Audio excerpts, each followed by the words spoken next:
Hello mga kapordoy! So for today's video, pag-uusapan natin yung mga expectation versus reality. I'm sure marami pa sa inyo, lalong-lalo na sa mga nag-iisip na lahat ng foreigner ay mapera or mayaman. So sasabihin ko ho sa inyo based sa aking na-experience at kahit naman noon pa, alam ko na ho na yung asawa ko ay hindi ho siya mapera. Simpleng tao lang siya. Yes, maganda ho ang kanyang profession. My husband is aircraft engineer, pero hindi ho malaki ang kanyang sweldo. Kahit sa atin din, sa Pinas, may mga professional na hindi ho mayayaman. So, ganun din dito mga kapordoy. Pero nung nakilala ko na yung asawa ko, kasi sa Facebook ko nakilala yung asawa ko mga kapordoy, nung talagang bungad niya sa akin, sabi niya, hindi ako mayaman. Ganun agad. So, parang nagpapaano na siya, siguro na-scam to dati, sabi ko. Pero talaga mga kapordoy, ganun agad siya. Tapos, yung mga kwentuhan namin is about agad sa buhay-buhay. So, kaya ako napakasal sa asawa ko kasi parang naano niya yung ano ko ba na, hindi siya bastos. Hindi ho manyakis yung asawa ko, kaya ako nagtagal sa kanya. Isa lang talaga siyang ugali na pangit. Yung kapag nagagalit siya, tapos kapag sasagutin ko siya, dyan siya naiinis at dyan din ako naiinis. Kasi nga, parang feeling ko, hindi ko mailabas yung galit ko kasi nga, mas galit din siya. Yan lang mga kapordoy yung pinaka nakakainis. So mga kapordoy, so hindi ho lahat no ng foreigner ay mapera. Lalo na ho kami, mahirap lang ho kami. At saka ito ho yung realidad. Hindi porking nakapagpangasawa ka ng foreigner is talagang sitting pretty ka lang. Hindi ho. Kasi based lang din ho ito sa aking experience ho Kasi yung iba siguro talagang swerte sa buhay. So ako ho is hindi.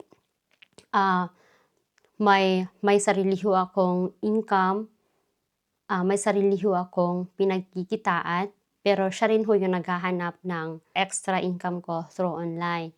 So gamit ho yung account niya. At least kahit papano, may maiambag ho ako sa aming pagsasama. Pero yung mga needs ko ho, yung mga ano ko, lahat kanya syempre. Di ho ako nag-aano sa kanya ng more.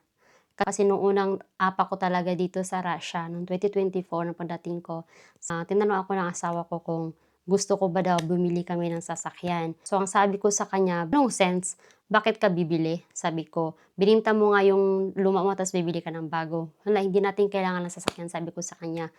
Kasi siguro kung ibang ano lang ako mga kapordoy at gusto ko yung social life, so talagang sabihin ko sa kanya na, sige, bili tayong sasakyan. Sabi ko sa kanya, mag-save ka. Kasi lalo't magulo ngayon, hindi natin alam kung ano mangyayari kinabukasan. Itong video na ito ay makakatulong rin para sa mga taong may mga karelasyon through online na hindi pa nakikita.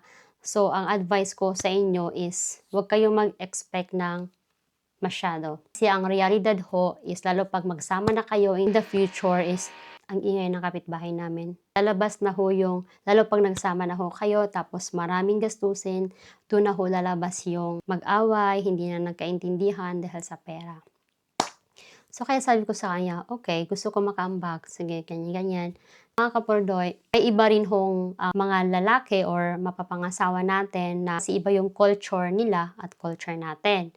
So may culture shock ako no at pati siya. Kasi ako, simula kasawa ako, hindi na ho ako nakapagbigay sa kanila. Kasi nga ho, minsan, mga kapordo, yung ibang foreigner is hindi sila family-oriented nga, sabi ko dati. At gusto kasi nila na focus ka na sa family mo. Focus na ako sa kanya. Yun yung gusto niya. Yun yung naramdaman ko sa kanya. Sabi ko naman sa kanya, nakafocus ako sa'yo, pero hindi ko rin pwedeng talikuran yung mga magulang ko. Lalong-lalo na nandun yung anak ko. Pero sa anak ko naman mga kapordoy, wala lang problema kasi nagpapadala naman siya. Tumutulong naman siya sa akin sa pagpapadala para sa anak ko. Yun nga lang yung kapag may mga extra akong ibibigay, magtatanong siya, bakit? Minsan, nahahantong yan sa away.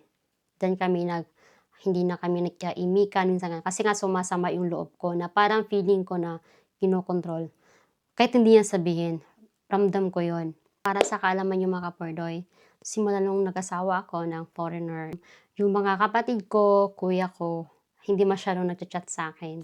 So yun lang 'no mga kapurdoy, wag kayong mag-expect ng masyadong mataas sa inyong future husband, may foreigner ka na boyfriend or what. Kung bago ka pa lang sa aking channel, huwag kalimutang mag-follow at para updated rin kayo sa mga ganitong video na ipo-post ko sa susunod kasi more on kuwentuhan po tayo about sa buhay-buhay ko dito sa Russia at kung anong klaseng tao ang mga Russian.